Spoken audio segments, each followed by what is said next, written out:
It's Britney, bitch. I'm literally taking my earrings out to talk about this because I'm fired up. Yeah. Do you have a lot of feelings about this? Because I have a lot of feelings about this. Are you just going to keep drinking wine? Yeah.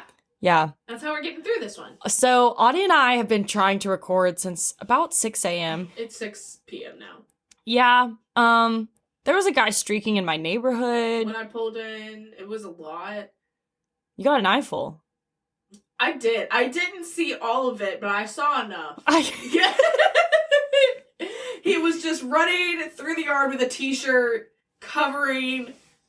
There was a lot happening. It was, yeah. Complex. Then we ran errands and we got lunch. We've been talking about this case all day. This is one of the few times that I feel like we kept trying not to talk about. Well, we always try not to talk about it until we're rolling, but we kept talking about it. Right, and then being like, we have to stop. We have to stop talking about it, or we were just quiet and then saying like, I'm quiet because I'm trying not to talk about it. So we have a lot to talk about. Yeah, but you are much more affected by this, I feel like. You have much stronger emotions. So yes, Britney Spears was my idol growing up, and our sisters are 10 years and 14 years older than me. So they were like really heavy in the craze with Britney Spears, and I just honestly wanted, like, Britney Spears and Paris Hilton were everything that I ever wanted to be when I was 7 and 8 years old.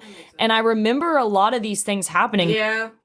Whereas, like, I feel like we had very different sides of this because you grew up loving her and I was born in the time where everyone thought she was crazy. Right. So I was told that she was crazy. We're going to be reviewing the New York Times Britney Spears special. If you haven't heard about this documentary, then I don't know where you are in pop culture.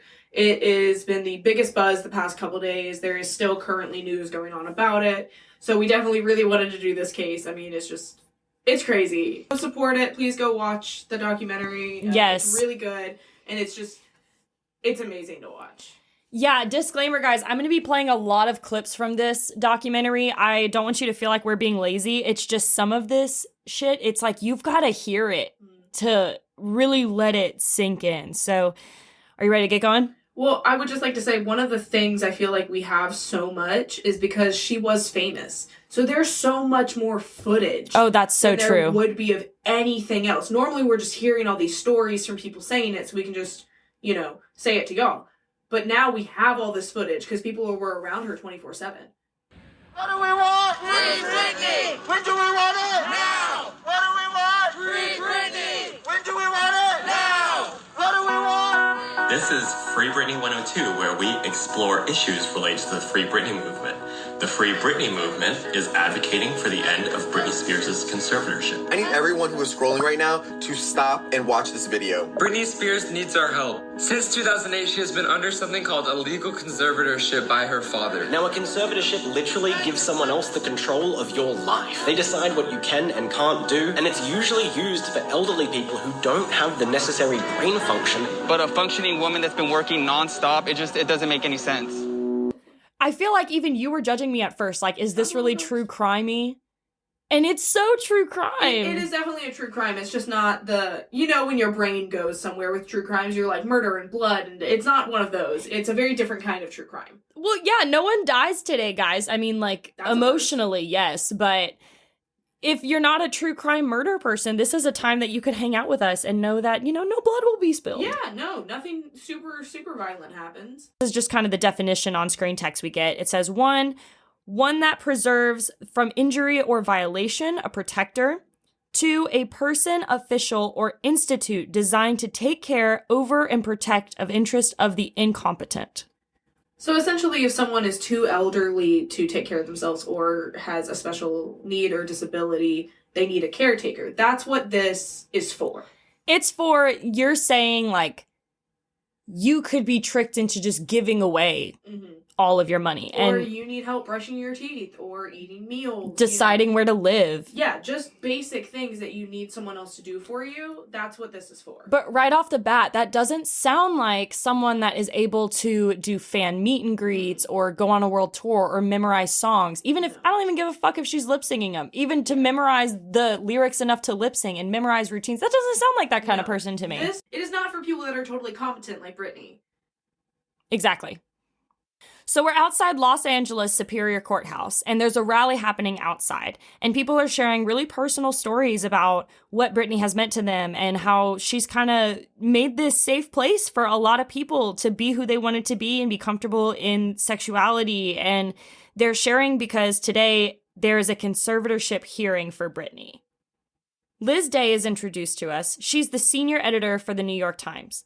She tells us her dad has been in charge of her money for the last 12 years. And a few months ago, Britney's lawyer said Britney wants someone else to be in charge of her money and wants Jamie, her father, to step down. Britney's father so far has refused to step down. She's also made clear that she is scared of her father and refuses to work until he is no longer in control of her career. I didn't know the name of Britney's parents before this, so I was a little bit confused because I only knew Britney Spears and her sister, Jamie Lynn. I did not know that her sister, Jamie Lynn, was named after the parents. The dad's name is Jamie and the mother's name is Lynn. So if anyone else was out of that loop, because I was hearing things of Jamie, and so I was thinking of her sister whenever I was just hearing the stories. Okay. And then when I watched this, I realized, so if we refer to Jamie, we are referring to her dad. If we refer to Lynn, it is her mother, and Jamie Lynn is the sister. Yes. Just to clear up confusion for anybody. They start taking us back to explain how all of this came about, and this is where I have Buckle Up, Buttercup. So we're in McComb, Mississippi, where we meet Felicia. And I am so here for Felicia. I am obsessed with her. She is a gem that needs to be protected at all costs. Oh, definitely. Let me tell you I'm what. surprised she's not the president of the fan club for Free Britney. I want to drink sweet tea and trade tales on the porch. Felicia is Britney's friend and former assistant. She goes on explaining that she was basically whatever to Britney. Everyone kind of called her whatever. She was a partner. She was a chaperone. They eventually settled on an assistant. But when they introduce her, she is so fucking cute. And they're doing the, take clap thing in front of her. And she's like, that was pretty cool, y'all. And oh my God. Like a cute little southern She sweetheart. is just precious. You can tell she's from Louisiana. From, yes, the heart of Louisiana. Oh, yeah. So we're in Felicia's home. She's got Britney shit everywhere, guys. It's adorable. She pulls out this charming little shoebox, and it's all of these fan letters that she received to her, not Britney, but to Felicia while working with Britney. And she tells us that if she got that many, you can imagine, she said the letters that Britney got, the handwritten letters Britney Spears got, would fill up the room.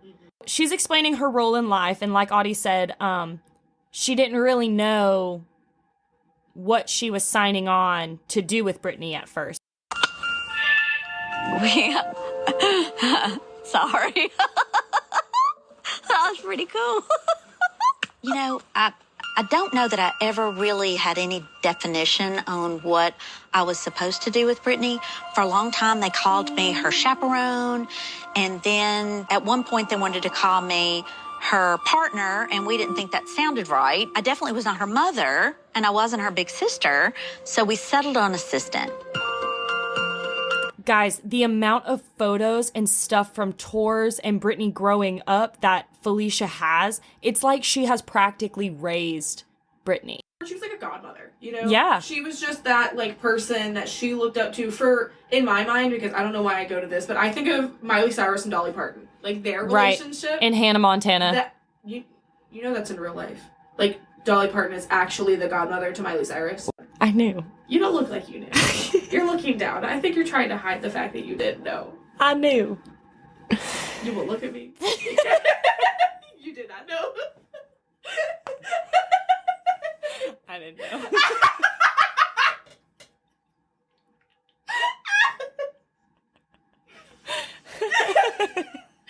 So by this point, guys, she has pulled out so many pictures. It is bringing tears to my eyes just how much adoring love Felicia clearly has for Britney. And they show all of the records on the wall that she comments that the mom helped decorate the room. Yeah, Lynn Spears had helped her decorate and brought a bunch of them over and put them up in her house. And they're explaining how when a record goes platinum, it can keep going platinum. Many times, right? Many times. And she has one that's 13. The 11th platinum. 11 platinum. Baby One More Time. One more time. Why did I say it like that? For Baby One More Time. I don't know what it is about this case that's making your Southern go through the fucking roof. I don't know if sweet tea got shoved up your asshole. but it's coming out. You know what it was? I went to Gossip Salon the other day, and it was real Southern. And then I'm really bonding with Felicia in this, and I think I'm like adapting her. Well, it is really cute because we'll learn in a second. Brittany is from Kentwood, Louisiana. So her accent is so cute. In the beginning, it's thick, and even later on when she's just talking and not singing, you really do you notice it more. Felicia says one of the reasons that she said yes to this interview was to remind people why they fell in love with Britney. That broke my heart and made my heart whole all in the same time. And Britney, as I feel like we kind of forget, you know, she was such a small town girl in Kentwood, Louisiana. Felicia tells us it's a really tiny, sleepy town, wealthy, Bible Belt. But then we get, so one of my biggest things about Britney, which, like, I don't know when this would come out. I don't know if it's true. But we all know that that's not Britney's real singing voice, right? Like, the baby voice. Is that just kind of like a thing that we everyone knows that. Yeah. Well, because we're seeing all the old footage. And she's so good. She's literally sounds like an old soul. Like, it's that rustic, raspy, like, alta. It's that... alto. Yeah, it's that rustic, raspy, alto voice. Well, she sounds like, you know, like her and Christina Aguilera had a lot of similar training. Mm-hmm. And I have heard things before, and I can't really, like, put a pinpoint on where I heard this, but I have heard things before about how, because they both came from Mickey Mouse Club, and then they both went on to do record deals, that they needed them to sound different, and then that's when they kind of started to sexualize Britney more and make her more of the baby voice. But no, that bitch can sing. Oh, yeah. Well, and there's been a lot of videos, especially now. I mean, you can literally look up anywhere on the internet and they'll come up. But videos of her singing where it's clear you could literally just slow it down and it looks like a normal video. Like, it looks like a sped up video to make it sound like a baby voice. And when you slow it down, she sounds beautiful. Okay, Audie, I'm about to scream about a lot of things. Okay, where are we?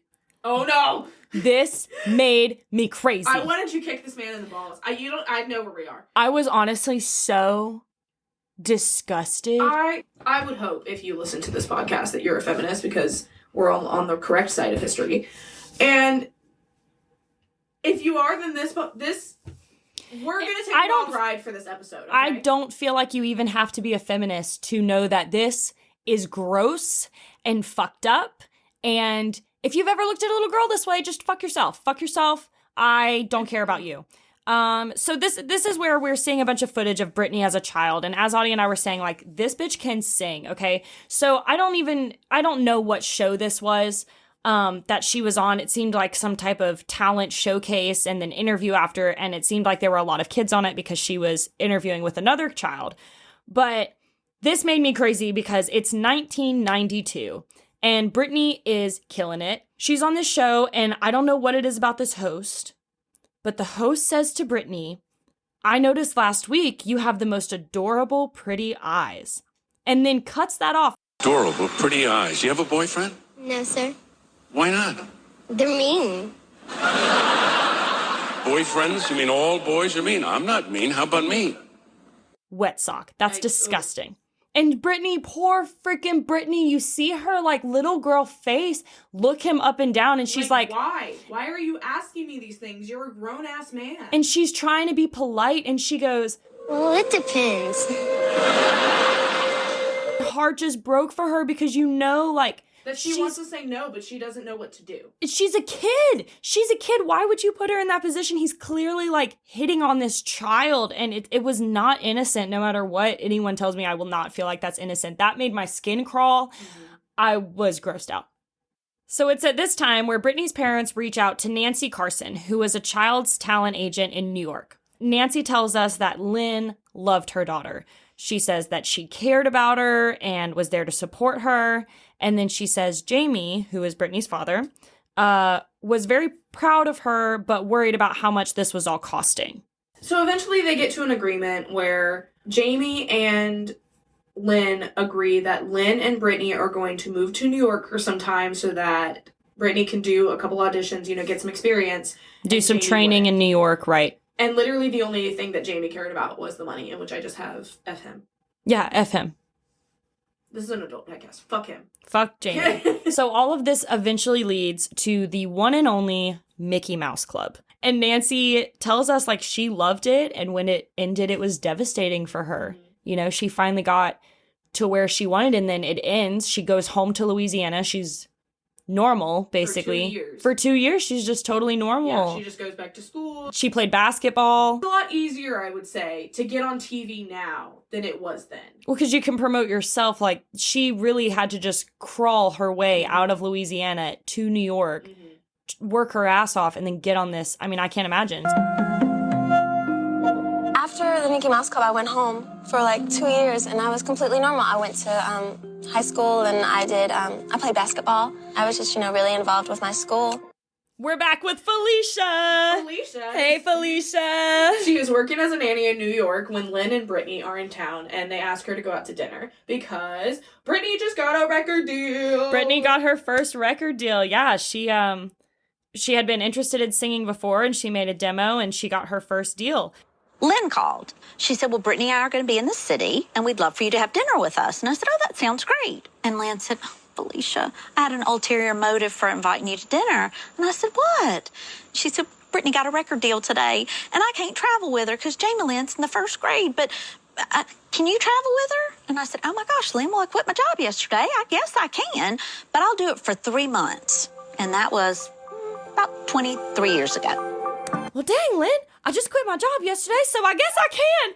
And I'm just screaming because Felicia's my favorite type of personality that's like, might be terrifying, but like, we're just going to go for it. Kim Calamanton.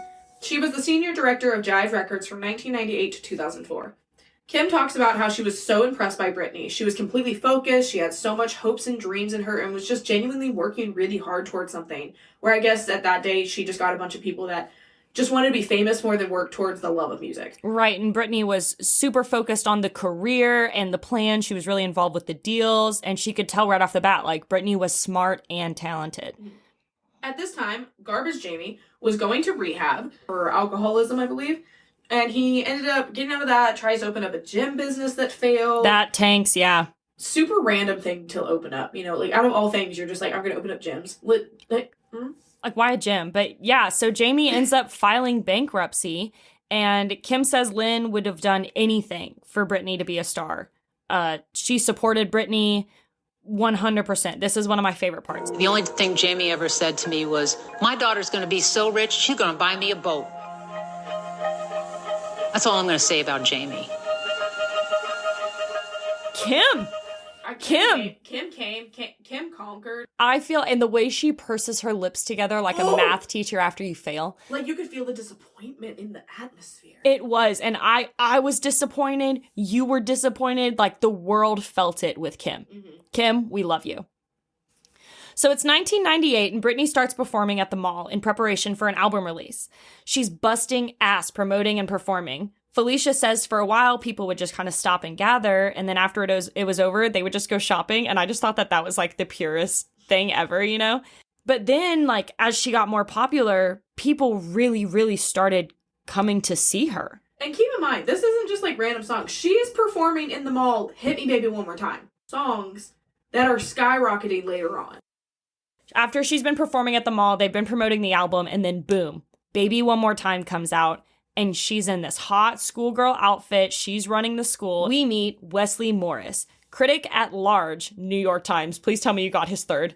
Critic at large, New York Times was his third. I really resonated with this part because as someone who did idolize Britney Spears growing up, he's explaining that it's not even the sexy part, which I completely, that sat with me because my mom used to feel like it was the sexy part, and it wasn't that for me. He's explaining that the part that we all connected with. If you're 12 or 13 years old, you're seeing a person who reminds you in some ways of you. And it isn't the sex part that seems cool. It's the control and command over herself and her space. And that hit me so hard because I did idolize Britney so much, and I thought that was the coolest thing about her, that she was, like, so glamorous, but at the same time, sort of like you. And that was a big reason I feel like the world wanted to watch her so much. She was enough like you that it just kept you coming back because you felt like you could maybe be that way too. It was kind of like she didn't come in with this sexy personality as well. She looked good for her. She wanted to be sexy for her, not for people to look at her. It's because she wanted to feel that. And then when she came out with her personality where everyone expected her to be sultry, she was that girl next door that was making weird faces. There's so much footage of her goofing around. She's so making funny. Ugly faces. Like, she's hilarious. And one of my favorite things I've ever heard about Britney is that because of this happening, you know, she's gaining a lot of money. For Christmas, Britney wanted to get $10,000 in $100 bills and drive through her whole town and just give them out. It was like, here you go, Merry Christmas, here you go, Merry Christmas. Like, she just wanted to give to people. And she knew that her town was a struggling town. Mm-hmm. So now we jump to 1999, MTV, and just the biggest music scenes, you know. Classic 90s are ending, 2000s are coming about. Yeah, and she's playing 1999 MTV perfectly. Mm-hmm. She's connecting with people, and this is when people are realizing that she's like a real person and not just this sexy hit me baby one more time icon. Yeah, she's always in the studio, she's always doing interviews, she's doing meet and greets, like she's just working her ass off. Which brings us to the year 2000. She starts getting brand deals, becoming the voices for certain ads, just tons of different stuff. And people are saying that she's smart. And then we hear from Britney, too, and she's even telling us, you know, I know all the brands that I'm about to work with. I know all the deals, all the contracts. I'm not just some girl who listens to my manager. Mm-hmm. Oh, my God. And then we get some mansplaining that I didn't even want to write down because it made me so mad. This isn't even mansplaining. This is mandickery. Like, you're not explaining anything. You're just being a douche. Is it a douche silo or a canoe today? You're a moon. A douche moon. You are so large that you can't even be on the Earth. We had to send you off for the intergalacticals to deal with. A douche moon. Douche moon. So, someone is explaining before Douche Canoe that around this time is when the Clinton scandal happened. I mean, the thing that I find fascinating about Britney Spears' arrival at this moment is that she comes in the midst of the Clinton-Lewinsky scandal. President Clinton had an affair. Sexual relationship with a former White House intern, Monica Lewinsky. And it's this really charged moment in the country where we are talking about sex in a way that we had never been talking about sex, or hadn't been for a long time. See, that brings up the age-old question for guys. Who do you watch? The nice girl? The pretty girl you can take home to mom? Or the cheap, slutty girl, you know, puts out, everybody goes for Monica. We're just hearing trash TV over and over, like, coming at Britney saying, you know, like, it's contradictory, isn't it? Like, she's not that girl next door. She's not innocent. And then we hear from Britney, and she's saying, you know, you would be lying if you said you didn't like to feel sexy. It's not about, like, that I want male attention. It's just, it's flirty and fun to be a girl. And I really resonated with that. And which is still true today, and people need to realize that. You can wear whatever you want to wear. You are sexy for you. Your clothing is not consent in any form. Consent is a verbally formed word from somebody's mouth, and if you take any form of action or clothing as that, then you are wrong. I really liked the anger that you had. Did I stutter? This is a good time for me to tell you the story. So this morning, Chris and I were talking about this exact thing because I was rewatching this for the third time in preparation for this podcast. For context sake, Devin's husband is named Chris. My husband is named Christian. Continue. We both married a Chris, but we both married a Chris, so just for context sake. It's Christopher and Christian. So Christopher is talking to me today, and he heard this part, and I'm going on my rampage about why it's fucked up that she was targeted so much. And he was like, this is when I really wish people would reference the Bible more, because I really appreciate the fact that if you took it on Bible terms, it would be like, hey, I grabbed that girl's ass. And Jesus is like, yeah, cut off your hand. And he's like, well, but she wore that skirt. And Jesus is like, I'll deal with her. Cut off that hand. Did that hand make you sin? Cut it off. Oh, you're looking at her? You looked at her and it made you grab her? Cut your eyeballs out. Gouge your eyes out. Literally, this is during the time. Like, the rights for women have come a long way since, it's been 20 years since this interview happened. But literally one of the interviewers asked her, I almost shut my, I almost just shut I my was laptop. so angry. The shit that I feel like was the just... shit she had to go through and the amount of composure that this woman had to sit there and take it and respond in a normal, graceful, not angry, graceful way. I have never had so much respect for Britney. Everyone's talking about it. What? Well, your breasts.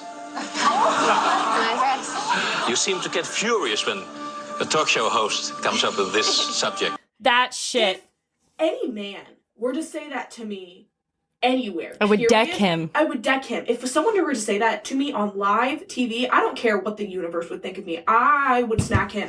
Well, and she gives the most awkward, laugh reply. Guys, Guys listening, listen up. Turn your speakers up for this moment. Let me tell you, if a girl laughs like that, it's not a real laugh.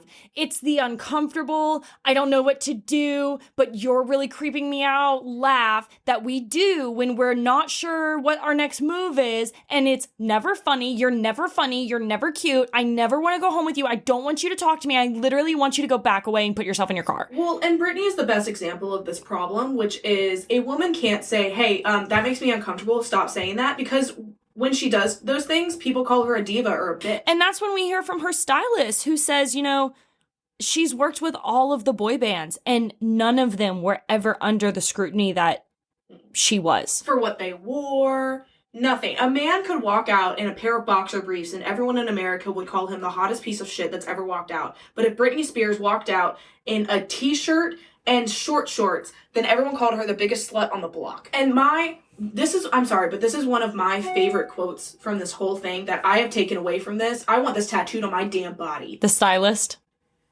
At some point in every woman's life, we stop trying to please people. And yeah, that's what Britney did. She just stopped giving a shit little by little, like as she should. And I feel like that's when all the moms were coming at her. And it's like, look, at the end of the day, it's not her job to babysit your kid. Like, why does she have to be so child appropriate? I think that interactions like this is what led to Britney wanting full control over who was hired. So now we're getting ready to go on tour. We're seeing all of this tour rehearsal footage. I don't know how to say his last name. I'm not even going to try. I'm going to call him Kevin. Tanchorani? No, Kevin. He's Kevin. So we meet Kevin, and this is the backup dancer we were just talking about that ended up being the tour director because Britney basically said, no, I want him to do it. And within an hour, he was tour director. He was the tour director from 1999 to 2004. And he's telling us that the idea that Britney gets moved around and told what to do is incredibly inaccurate because she would have to approve everything for the tour, you know, like she would have to like the ideas that were presented. Am I a virgin?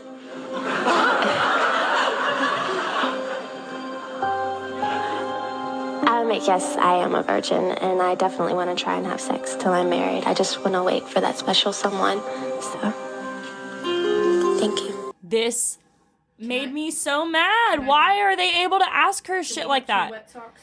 Wet pee socks. Like you stepped in dog piss? Yeah. In the, like 3 a.m. Oh. You're trying to get water. Ooh. And you think it's that one ice cube that fell, but it's not. It was just shitty. It was shitty all around, but they just keep showing us, you know, when she's doing these interviews, she's just getting attacked. And you can see in the interview, she'll get caught off guard and be like, how the fuck do I answer that? Right. Like, she always laughs because she's trying to, like, be like, all right, how would my manager tell me to handle this? Like, what's the best business move here? Because she's smart. Because you have to remember, something I forgot that they mentioned later in all this is that, you know, Instagram, whatnot, isn't a thing. So tabloids and interviews is the only way that the public knows you. There's no personal social media like there is nowadays for you to actually see what's going on in this person's life. They only know what the tabloids and the magazines are saying. Yep. So she has to be nice to them. It's not like, because I was thinking back to Ariana Grande's interview where someone asked her something along those lines and she said, what the fuck did you just ask me? And I'm like, Stan, thank you. Like, just more interviews are coming out nowadays where interviewers will ask things like that and they get shot down within an instant. No, I love those. Nikki does it. Ariana does it. And I love it. The fact that men even had the audacity to ask that to a woman that they are not, that the woman is not okay with them asking, you know, if you were in a relationship or in a consensual way. We'll just go ahead and fast forward to the Justin-Britney breakup, okay? So they break up, Cry Me a River comes out, everyone remembers this, the video came out, and it was like directed at Britney, and it made her out to be the bad guy. It was just like a stupid male fantasy. I don't hate Justin, let's be clear. I hate this decade of Justin. I love today's Justin. Remember, this is all 20 years ago. I think he's a very different person. I think obviously he's grown up a lot, but this was just like in the middle of 2000s fuckery. And we will get back to it later, but Justin did come out today and make a statement about this documentary. Basically, she was being portrayed as a full slut because of this. Everyone was saying that she cheated on Justin, asking what she did. No one cared about that maybe he did anything to her. And then Justin goes on the air and tells an interviewer that they had sex, which is none of your business to tell somebody. Like, I understand that you are that is your half to tell, but guess what? Someone else has that other half. it's not just you and your best friend or like at a boys' party or whatever. You are on national television telling everyone this. Remember what happened in the last time that this happened in the publicity? Like, do you remember what happened? Because last time someone did that, it was Pete Davidson and Ariana. You know what Ariana did? Broke off that engagement for him saying that. And which I respect the hell out of her for that. That's fucked up. It is. Why would you say that? And also, like, your parents can hear that. Can you imagine? Oh my God. I'm not going to say that he wasn't baited into saying it, but it was still a wet sock thing to say. It was a very, I'm going to look good in this moment because if I don't say it, then who knows what people are going to think about me. It was a very, I'm a young guy, teenage boy moment. So we get some on-screen text. It's November 13th, 2013, and it's ABC's Primetime Thursday, and it's airing the exclusive interview with Britney Spears, promising no holds barred. I have to ask a couple of things about Justin. Okay, of course. He has gone on television and pretty much said, you broke his heart. You did something that caused him so much pain, so much suffering. What did you do? Then they're telling her, moms are in an uproar. Our mom was one of them. Britney Spears has upset a lot of mothers in this country, starting with the wife of the governor of Maryland. Really, if I had an opportunity to shoot Britney Spears, I think I would. Oh, that's horrible. Well, that's really bad. Because of the example for kids and how hard it is to be a parent. Well, that's really sad that she said that. Ew. Kendall in The Rich is really bad at being a human. Please go drag the hell out of her. And, then they're telling it to Britney, and she's like, ew, what? Literally? She's so sad, and she just keeps being like, ew, why would someone say ew. that? But you can tell it's like this, she's scared, but also what the fuck? What? That's a death threat, and she's being told it in an interview, and they're just acting like, hey, it'd be funny to, antagonize Britney with. It's really sad. She literally says, well, I'm embarrassed. And I'm just like, honey, you don't have to be embarrassed. You don't have to be embarrassed for crying. If anyone ever tells you to be embarrassed for crying, then that they need to deal with their own ish. And it's at this time, no one knew how to help Britney. No one knew how to help Britney handle it. So it's 2004. And she starts dating Kevin Federline, and I'm exhausted, Audie. All right, we're with Felicia. She says she wasn't at all surprised when Britney got engaged. There's this really cute scene where Britney is just expressing how she dances and sings for the fun of it, but that's not what she wants to do with her life. Mm-hmm. And that she sees herself as a housewife with kids one day, and she says she feels like that she's missing out in life right now because she's having to do all of the music stuff. Here we go. Should we even say his name? Or does he just deserve a permanent wet sock hat? Wet sock. A floppy dick hat. All right, so we meet a director of US Weekly. He had a budget of maybe $7 to $8 million a year to be paparazzi, essentially. All of these people try to give them fancy names, and you know what? I'm going to call it out. It's paparazzi. Yeah, that's what they are. They're scum of the earth, and they know it. We meet another one. The other one I will name, for the sole purpose of he comes back.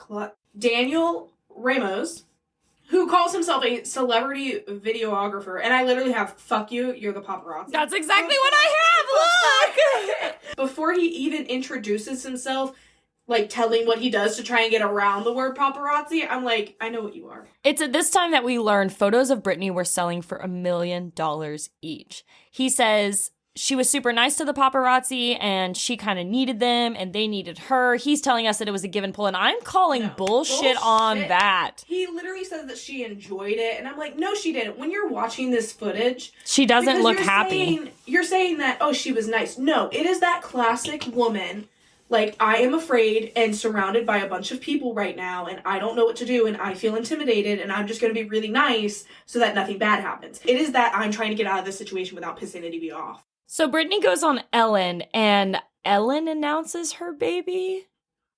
I was so confused about this clip, and I looked up the YouTube video, and I still was kind of confused. I guess, Ellen just kind of announces it, and she, says, yes, ma'am. It's kind of awkward to me. It was a weird baby announcement. But because of this baby, Britney is now done with everyone's shit. Becoming a mother, I feel like, is what took Britney to, I'm not just caring for myself now, I have to care for this kid and fuck everybody else. She can't go anywhere, and then They're calling her an unfit mother because paparazzis are getting photos of her holding her kid while driving in a car, and she's like just trying to get out of the parking lot of the paparazzi. And well, she goes, I'm sorry, this story really pissed me off. I wrote out the whole story because it made me so upset. Britney was just trying to get a coffee. I think she specifically even said Starbucks.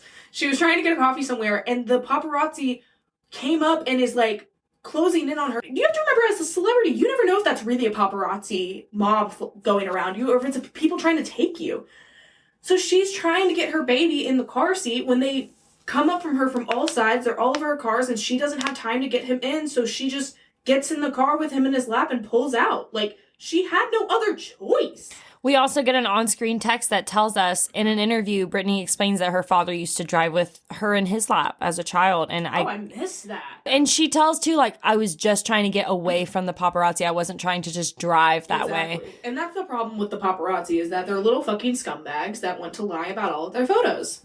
And that's why you don't listen to tabloids. So now it's June 15th, 2006. On NBC Dateline, a pregnant Britney Spears sits down with the host, Matt Lader, to discuss what she is feeling from all these press and tabloids, and that she's not feeling very safe about it. That they're taking cheap shots. She can't go to a gas station. Right. She can't get out of her car. She can't pull out. She can't do anything. She can't move. She can't walk to her car without them bombarding her so much that she can't move. Like, she's stuck there. I can't imagine what that life is like. Well, then she has her second baby, which happens really close to the first one. They're really close in age. And basically, right after the second baby, she has a divorce, and then files for sole custody, and Kevin also files for sole custody. So we're watching, Paris, Lindsay, and Britney go to parties together, and I just feel bad for her. Like, she looks sad. What a trio. Oh, iconic. Really, iconic. Mean, that is a full trio. Basically, before all this, we just get all these clips of them harassing her, and she's literally sitting in her car, crying and asking, why are you so close to my car? Yeah. That's just... It's just sad. And they're trying... All these paparazzi are trying to say, well, no, she never said she didn't want it, da-da-da. And it's... You're basically using the same concept as a man saying, oh, well, she didn't say no. So now it's 2007, and if you know 2007 Britney Spears, we all know what happened in 2007 Britney.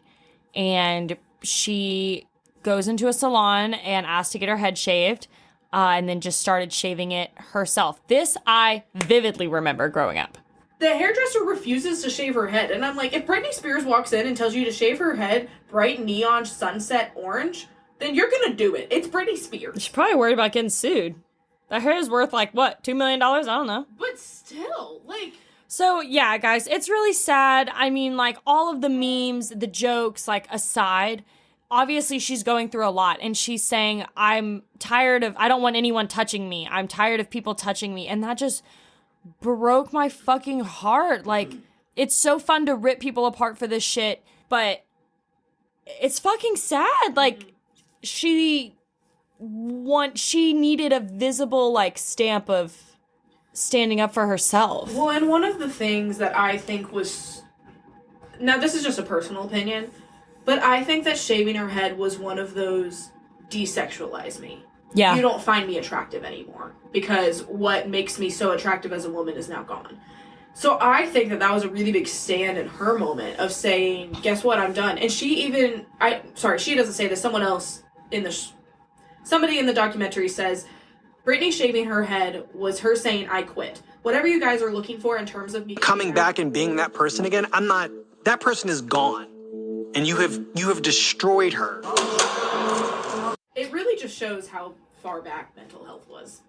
Yeah, and how fast we've come with our knowledge of mental health and acknowledgement of mental health. This was only 15 years ago. So we get some on-screen text. We're now February 21st. Guys, I'm just going to let you know, anytime we say a date, it's probably an on-screen text throughout this documentary. Oh, yeah. It's February 21st, 2007. For nearly 4 months, Britney and Kevin have been in a battle over custody for their 2 children. The paparazzi guy comes on. This is Daniel. I was 7 years old at this point, so I actually remember seeing news about this and being like, God, this woman is crazy. Because I believed it. Right. I was 11 and I was like prime obsessed with Britney Spears time. My mom was not happy that I was obsessed with Britney Spears. Our mom. So paparazzi guy Daniel is talking, and he says that he gets a tip that Britney is going to go see Kevin and the kids because her kids meant everything to her. Kevin says that he won't let her see the kids, and he follows them to a gas station. They hang out at this gas station for a while. They take a couple pictures of her. She's with her cousin Allie. She goes back to Kevin's house, and he doesn't let her in the gate. Okay, well, now she's really upset. Is what they're telling us. And she goes behind a Jiffy Lube, and I guess like she's on the phone, like she's trying to talk to Kevin is what we're piecing in here. But I hate this man so much. He literally, Daniel goes, I can't believe he has the balls to be in this documentary. Also to say this fake ass story, he didn't go up and be like, hey Britney, we're just gonna take a couple pictures and peace out. No, but I'm sorry, I don't even care if this is a fake or real story. The fact that you're admitting to walking up to this person that owes you nothing, who you just stalked with your other friend, it's just the two of you following them around town. For years, because we have all of his footage. He's been stalking this woman for years, says that he's been there since the very beginning.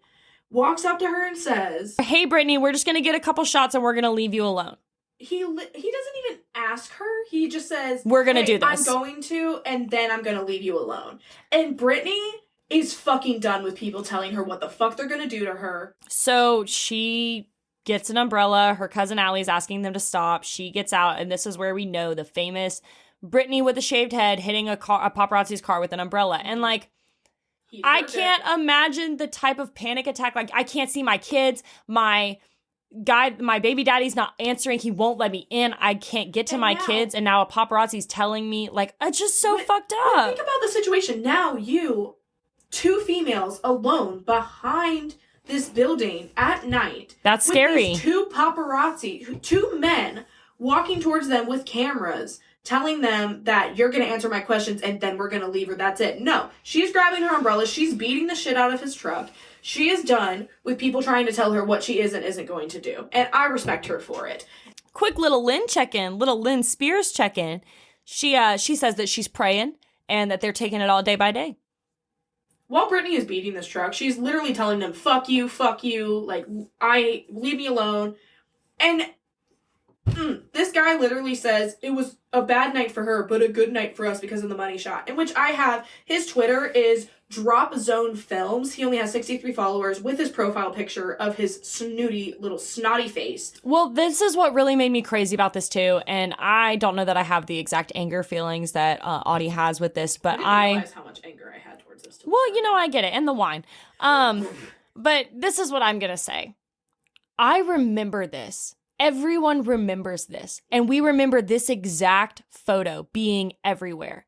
And no one else but Daniel and this other paparazzi that tipped him off knew. They were the two that knew the story, knew the time and series of events, followed and stalked them, took the picture. And it's also like, guys, Daniel had already made millions of dollars off of photos of Britney by this point for years. And she just let it happen. And she's clearly having one of the worst nights of her life, and he can't just let it be.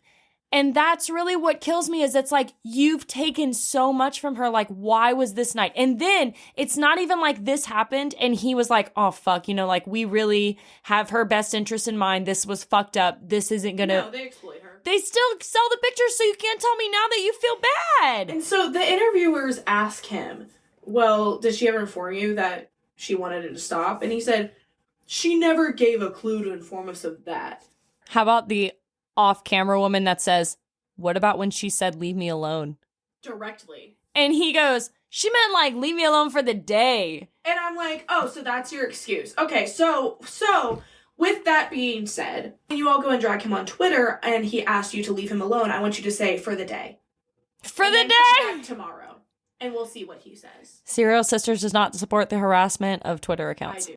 On-screen text says, October 2017, Britney loses custody of her children. She is given visitation rights. Britney's sad, as anyone would be, but it's just magnified, because we're following her so much and we just know every aspect of her life. She then starts dating Sam Lugfie. I cannot believe that they fit. This is one of those documentaries where I'm like, this could have been a 6-part series. There's so much. Okay. Like, so much happens in this hour and 20 minutes.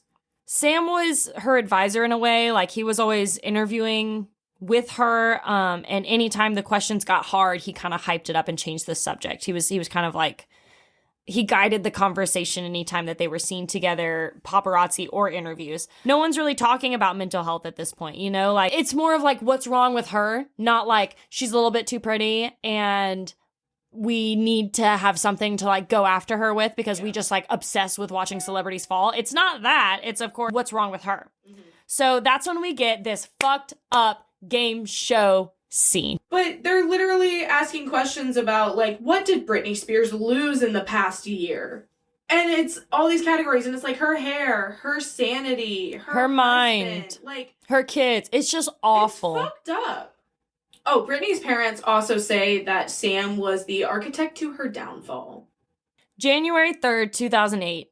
An ambulance is called to Britney's house. It's a bunch of media footage that we get, some story that she was supposed to give the kids back and then barricaded herself in a room. Who knows how much of that is true? I didn't really Google any of that to like fact check it. I don't know if you did. Nope. But really, like, unless you were there, you don't know. Like, if you weren't at the house, you don't know. So now she loses visitation rights, and my heart is just breaking for Britney. January 31st, 2008, Britney is taken to the hospital for the second time, and she is on mental health hold again. We're not really sure what exactly happened there. I have my own personal theory. Mm-hmm. I'm sure everyone has their own personal theory, and really, you know, only Britney is going to know exactly what that situation was. But Jamie comes in, and this is where the conservatorship begins, guys. And here's where the real crime starts, okay? And this is where, Audie, I have a name for Jamie, and I feel like maybe we can save this on our podcast for our shittiest of shitty serial killers, and it is Soggy Cereal. I like this. You're grinning for the first time in this.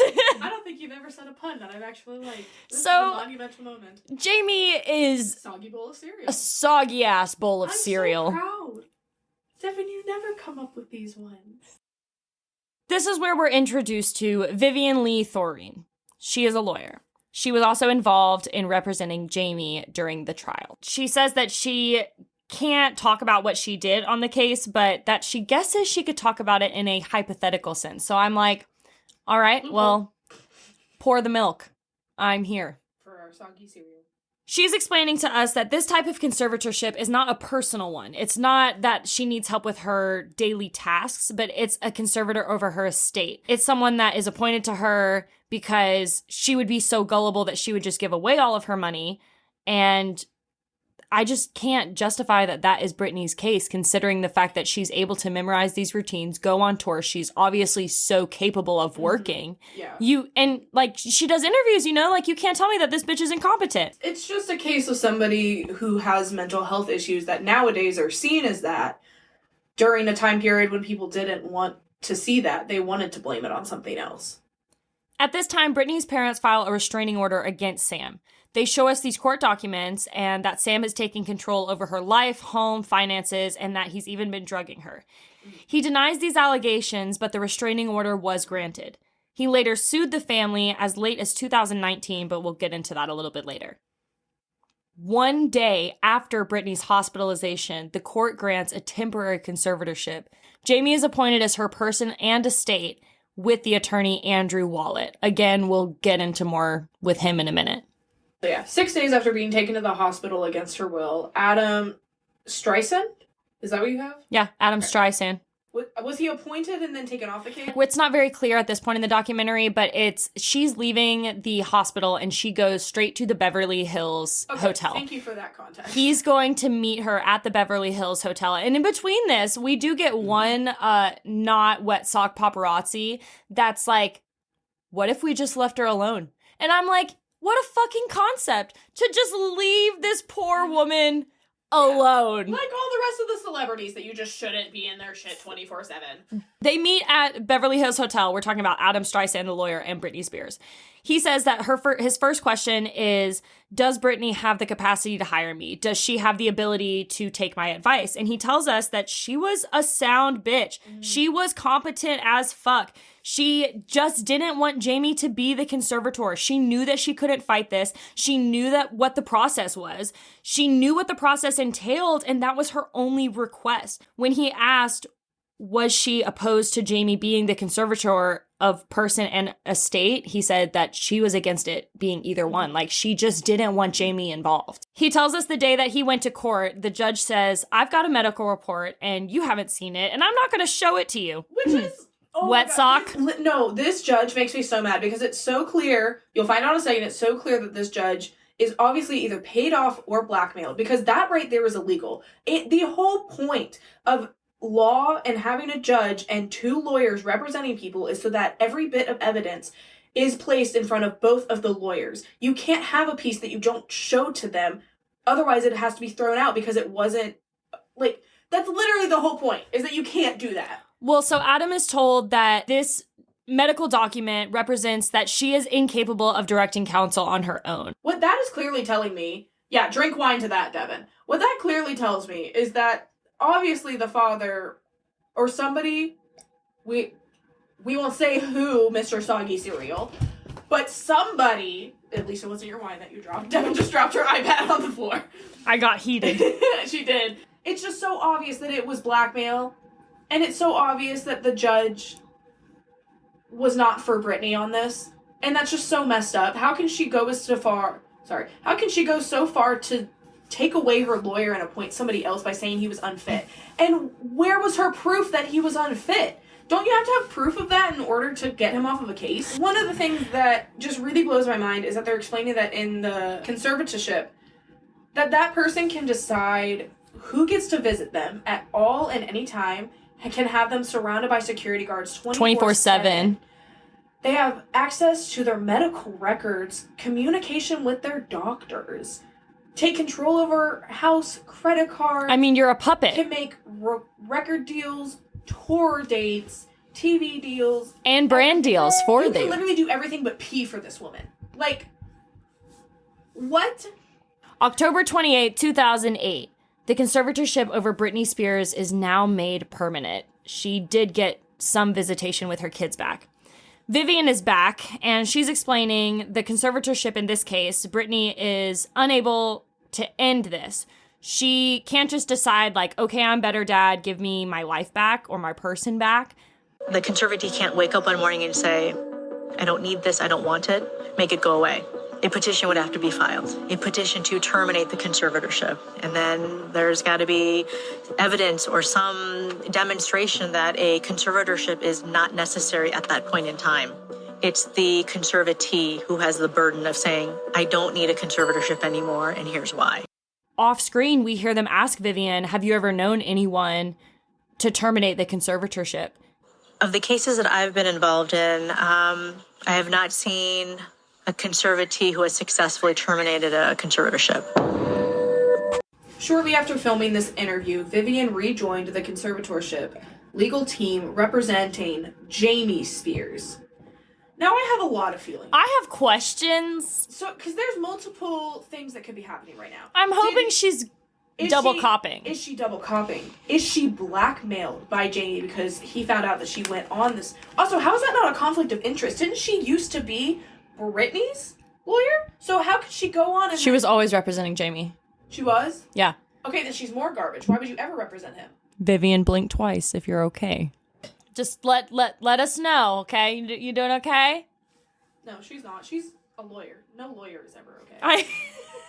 In the first year of the conservatorship, Britney's team signs on with MTV to do a documentary we know as Britney for the Record. We see Soggy Cereal making Britney some like cheesy buttery grits.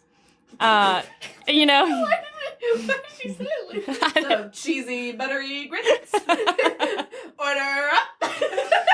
So we see Jamie making Britney breakfast and someone's doing her hair. It's just kind of like into the life. I'm gonna put it in the bloopers, don't worry. I love you just go to breakfast, you don't even try. I gave up. Oh, fuck. We see Britney impersonating her dad. It's sad, but also, like, it's so sad. It's so sad, but like... it's clear it's in the angriest way. That she's like, low-key... look at how he's acting. It's so petty, but not in like, oh, she's being petty. Like, good for you, Britney. Be petty. And then, like, after she's impersonating her dad... My dad. Britney Jean, sit down there, right there. She don't listen to me. I scream at her, and she gets on to me about screaming at her, but I can't do it. Now you're just gonna have to talk some sense into her. Give me that phone. I'll hold that damn phone for you. No, Daddy.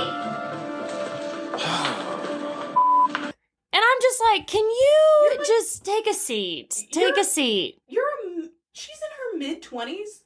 Yes. No, almost 30 at this point. And you she got can't your have her own- boat. I'm sorry, she can't have her own phone that she pays for in the house that she pays for while you're wearing the clothes that she pays for. So we hear about that later, about how complicated it is with a court case when you're in a conservatorship, because the conservatee is not only paying for themselves and their lawyers, but paying for the conservators themselves and their lawyers. And she was paying for her mom's lawyers. So Britney she's was paying for everybody. for this entire court case. Like, it's just, Which becomes a conflict. We get later. Olaf is mad too. We hear Britney and she's talking about how, if she wasn't under all this constant watch, people weren't analyzing her every move, like how liberated she would feel. Mm-hmm. And she's just saying all she wants is to get out. Like, she doesn't want it. And my heart just breaks for her. Your heart breaks with her. Like, that look in her eyes when she's looking out the window, just that lost. She doesn't know what to do. And, no one knows how to tell her what to do. And you, this is sad.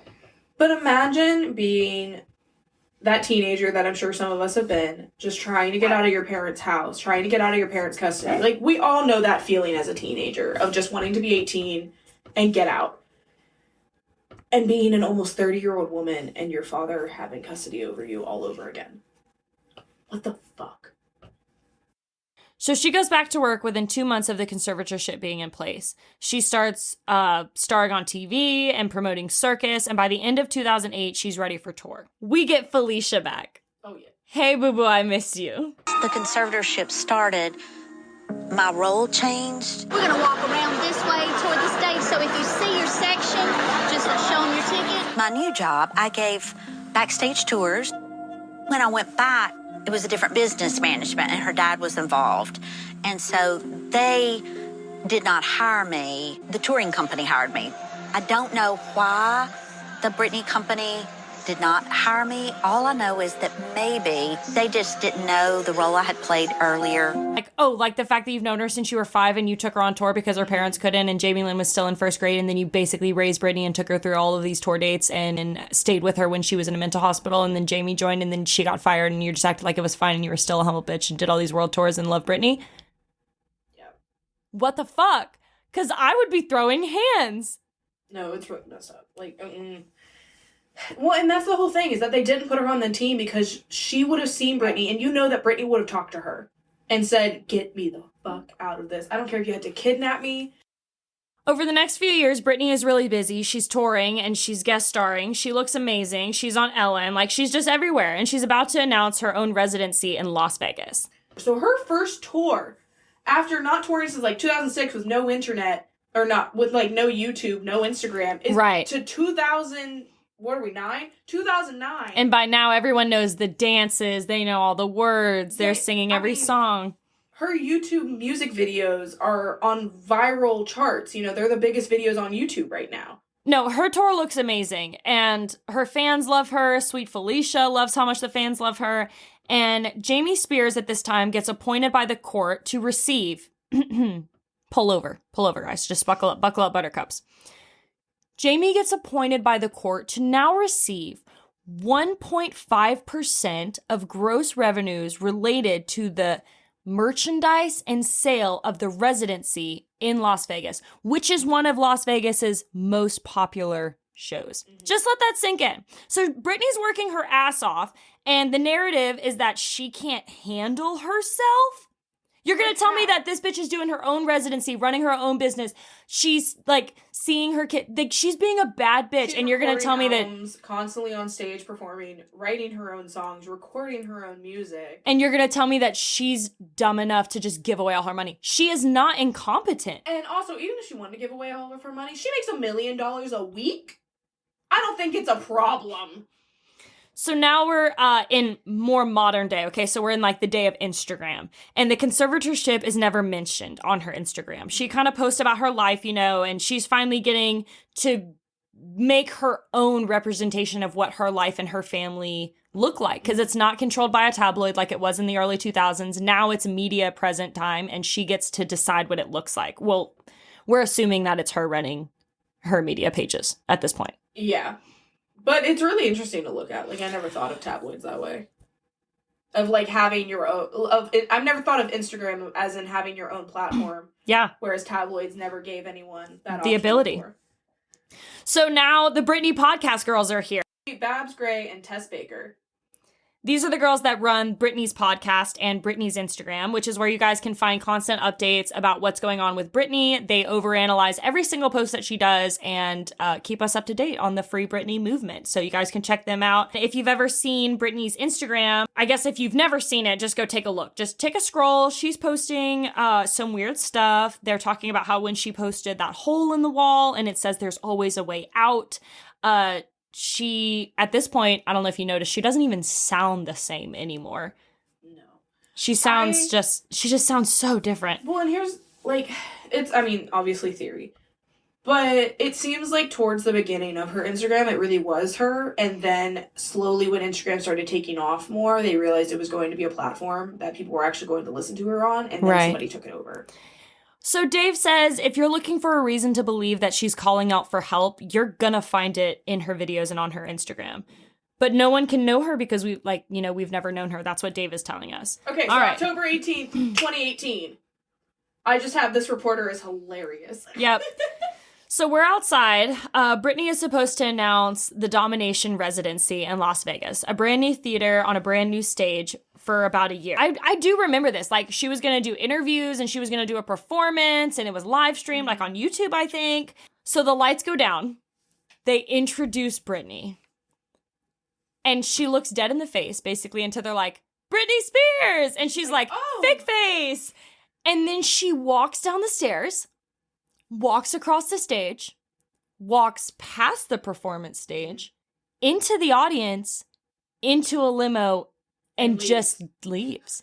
And she's not just walking by herself. She is appointed. She is the middle point of a 5-star. Like, she has... like bowling pin balls of security. She has security guards that are probably, like, twice her height at every corner of her.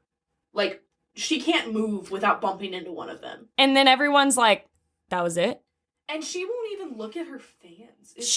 But I'm like, I don't know what she went through. I don't know what she was told right before. Like, you don't know what happened. She literally just looks like a chained up dog that's being forced to walk down this. That's exactly what it looked like. It looked like a show dog. And then she gets in the car and she's like, all right. She doesn't say anything. Guys, it was crazy. She barely even smiles. And I remember that because I remember, like, that being one of the main, like, media takeover things. Well, and people were saying at this point, oh, she just doesn't care about her career. She doesn't care about her plans. It was once again making the point of, oh, it's Britney's fault. What's wrong with Britney? It wasn't what's going on in her life or what can we do to help Britney. It was, oh, she's the one being a bitch. January 4th, 2019, 11 weeks later, Britney cancels her residency, citing her father's recent health issues and her desire to be with family.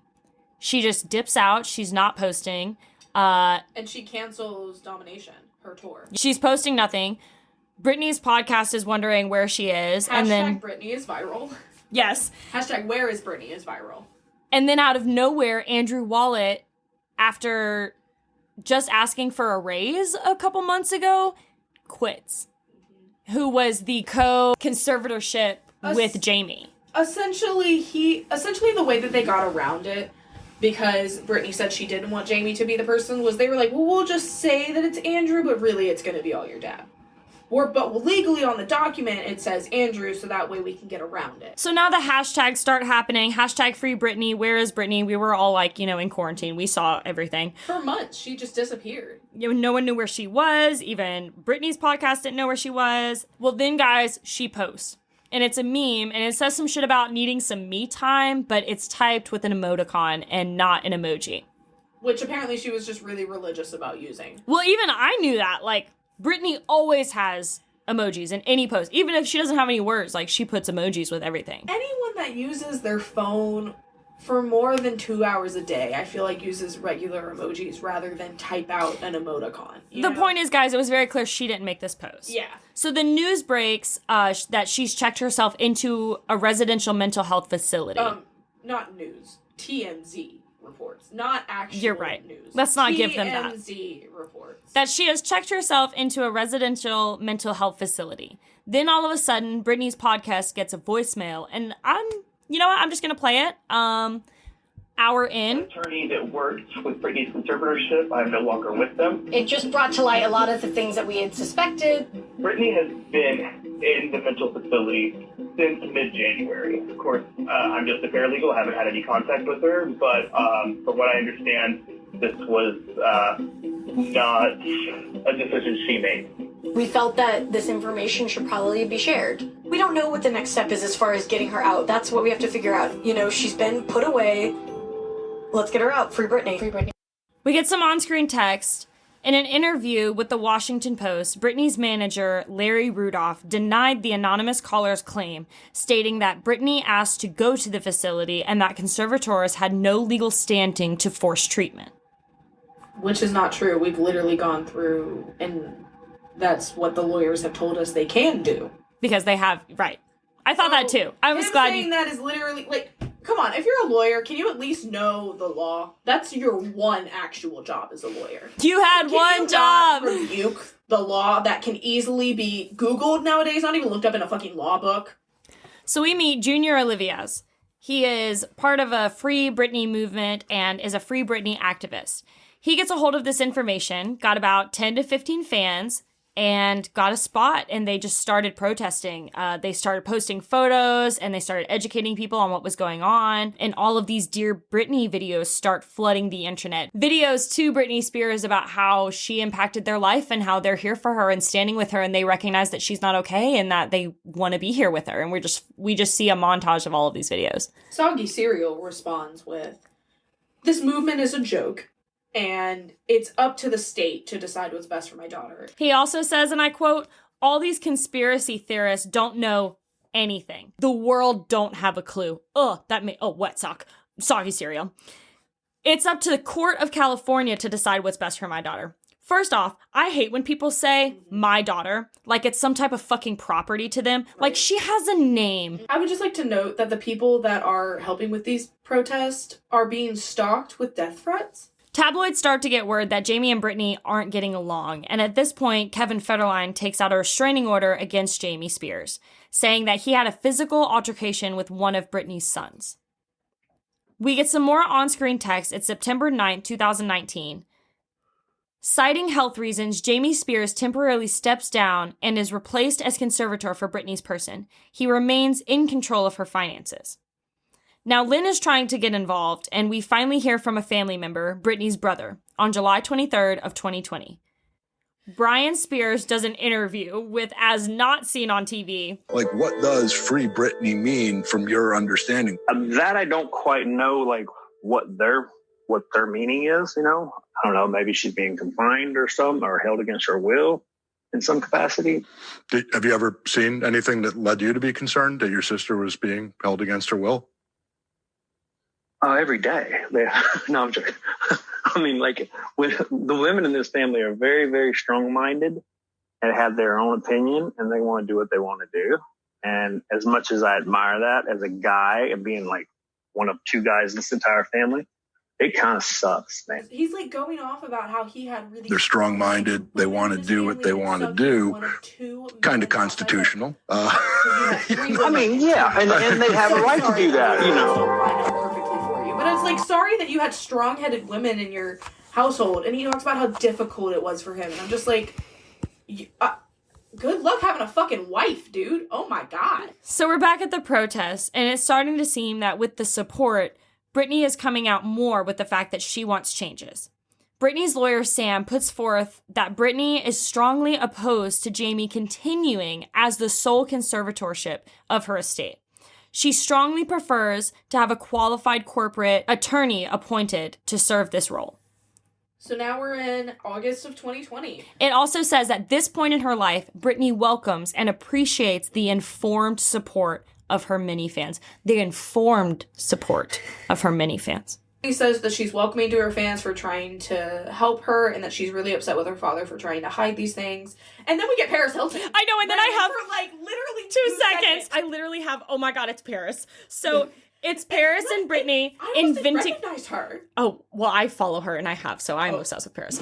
Some of us I aspire. haven't seen her since her like early 2000s scandals with Nope. Brit, so I'm here for it. So we're seeing Britney and Paris Hilton inventing the selfie, as we know that they did. Posted a video of her to Britney and talking about how she just loves her and wants the best for her and hopes that all of this works out in the best interest for Britney. But it's like clear that she kind of knows, you know, Paris is a smart bitch. I'm just going to say and you got to remember, these people are actually in Hollywood, so they and they know her a lot more, and they're legally not allowed to say anything. Right. So now we're at the court date. It is here. It's happening. There's a bunch of fans that are outside, you know, protesting #Free Britney, and which this is like super weird, and they apparently never really let this happen, especially in a celebrity's court case. They let a few fans inside the courtroom to hear the case. And I guess that was because it was such a carefully watched case. But yeah, we hear... I bet it was Britney. She said, these people actually give a fuck what's happening in my movement while both my parents are fighting for custody of the person that does not need custody of. These are the people that are actually going to say what really happened in that courtroom. That's fair. So, we have some Britney followers in the court case or in the courtroom, and they're updating a Google Doc for the Free Britney movement that is happening at a rally outside of the courthouse. So they're essentially getting live notes from what's happening inside. Right. So long story short, by the end of the day, the judge says that I will not be making any orders to suspend Jamie today. And Lynn is fighting for sole custody of the estate at this point. Not for sole custody of her daughter to have it. But the estate. Mm-hmm. Now, the judge allowed Britney to add on this bank that she was requesting, but did not remove anyone at this point. He is still in charge of her estate. And he's gaslighting her, I would just like to note. Oh, definitely gaslighting her. Like, in this specific scene, you can hear it, and it's disgusting.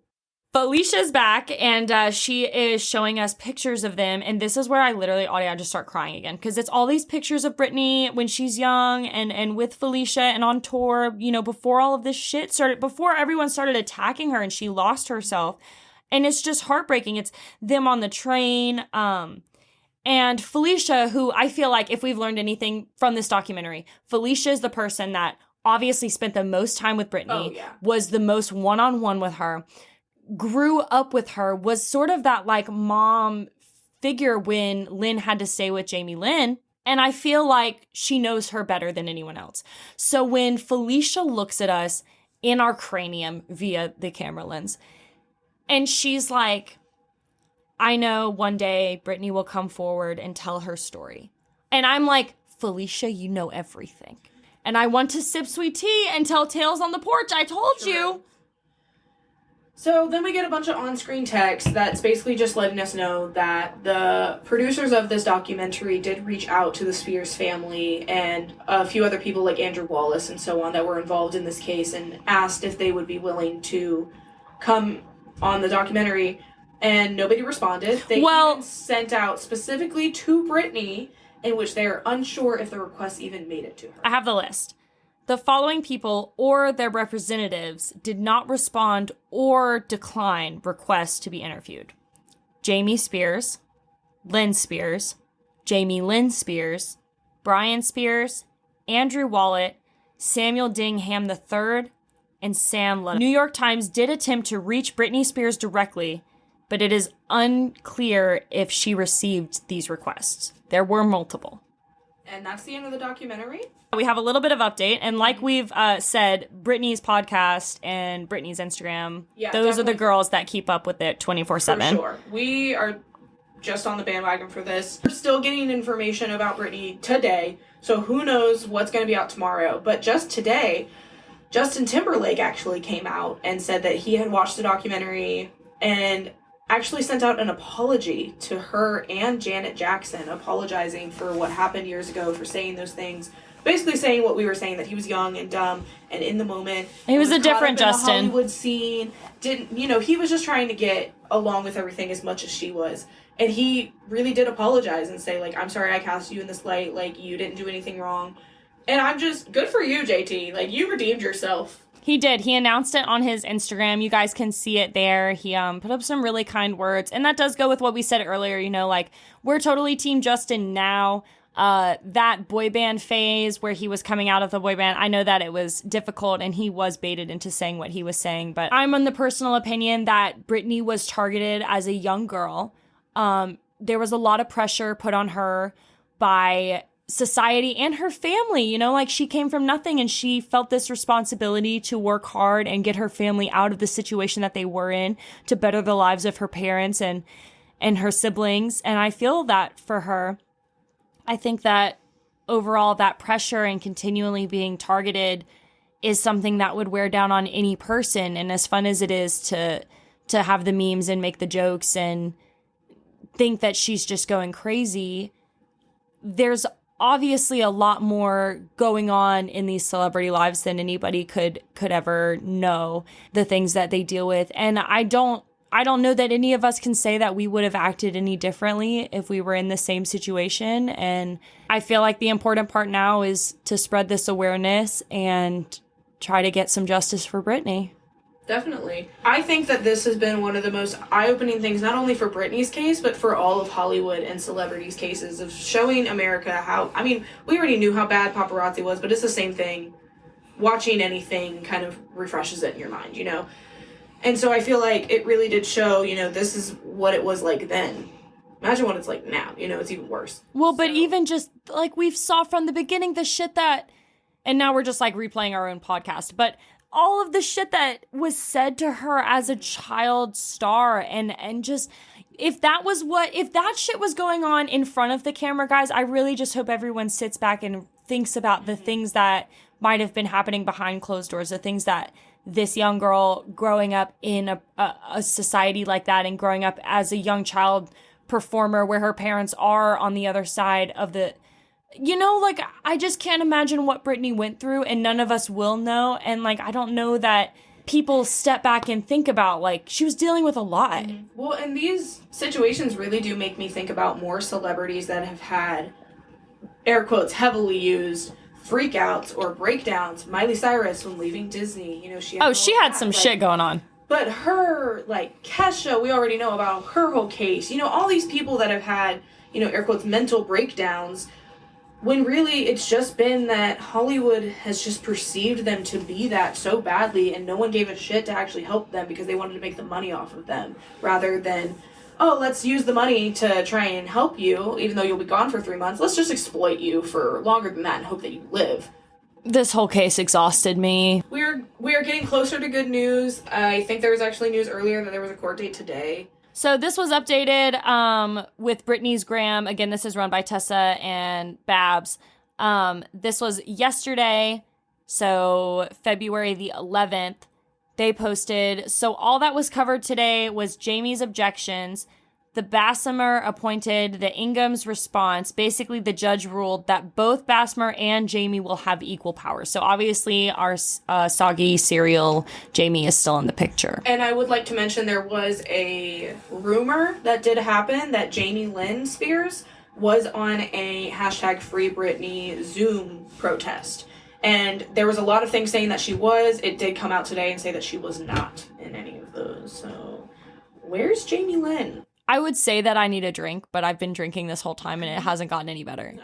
All right, guys. Well, I guess that we are exhausted at the end of this. Again, it's like 8:30 now. We've been trying to record this since 7 a.m. It's been a long day. It's been a time. But you can find us on Instagram at Serial Sistaaas. That's Sistaaas with 3 A's, Sistaas. Audie, where can they find you? I am Audie_Dennis on Instagram and Awkward Audie on TikTok. Who are you? I am me. Where can they find you? You can find me at Devin Dennis, Devin with an I, XOXO on all spaces of the internet. I am boring and kept it universal. I got married. I didn't even change that shit. We're on Twitter. Our Twitter handle is the same as our Instagram handle. We also have a TikTok. It's the same as all of our handles, which is at Serial Sistaaas. Sistaaas with 3 A's. Sistaas. Instagram, Twitter, TikTok. Go follow us on all of them. Hopefully we'll actually make videos on TikTok at some point. But we'll follow you back. Also, guys, if you have any free time or you have made it this far and you've put up with us not having great audio, we're getting another mic. But if you wouldn't mind leaving us an iTunes review, that helps us out so much, especially in these beginning stages. It really boosts our engagement and it would mean the world to us. This is where we need a theme song. 1, 2, 3. Serial Sistaaas! I'm so glad that we knew what we were doing on 3 and we never talked about it! Obsessed. As soon as this documentary, like, I watched it and then I went to Sierra's house, our second to oldest sister, and I was like, we're watching this right now. I like logged in, we all like got cuddled on the bed. It was like, we need to see this. Well, it wasn't forced. I needed her to understand. Felicia. Felicity? You call her Felicity? No. All right, here we go. Felicity is Britney. Felicia. I don't know why. I have Felicia right in front of my eyes. Why do I keep calling her Felicity? Even when I was writing it out, I would be like, Felicity. No, you're fucking wrong. Like, why do I keep... Oh my god. Sorry, going back to Felicity. My favorite thing that she Felicia. I don't like this. Oh my god. You're just gonna have to pinch me every time you do it. Oh my... I'm looking at the... I'm just gonna every time yell at you. Hi, Felicia.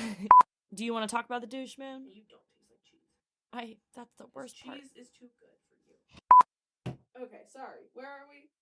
A glass of wine in. Yeah. Oh, we hate her? Oh, we drag her. We drag her? Mm-hmm. You'll learn later. Well, then she posts, and it's a meme, and it says some shit about needing me time, but it was typed with an emoji. It wasn't a emoji, it was like a typed Bitmocon. Is that, wait, what's the old term for that? Emoticon. Bitmocon. I think you put in Bitmoji, Bitmoji, and emoticon all in one word, and I did that. Completely new. That's for the bloopers. Olivia's? Olivis? I thought it was Olivis. I'm sorry. Olivia's? I'm trying to find my spot, and you are just you and Fred should be. This is Allison and me in ballet all over again. I have. You know who should be involved? Britney. Ooh, when they said they were bringing back Kim Possible, and We don't talk about it. We're not even. We're not going to talk about it. That's a whole podcast episode. I haven't posted on anything after TikTok. You cut me. Future Devin, you cut me after TikTok. We haven't gotten to post any videos. Why are you? Why? I'm trying to be professional. I'm trying to get this done, and you are the one that's laughing at me. Go. You can't sit there with your iPad over your face, get clean behind headphones, and expect me to just go. What are you, fucking Wilbur? Or what was it, Wilson? From Home Improvement? I thought I was trying to be really serious for you. Oh, we're not recording, right? Yeah. Oh. Your business, bitch. I'm not. I just feel like I always say bye by myself. What's wrong with that? I'm lonely.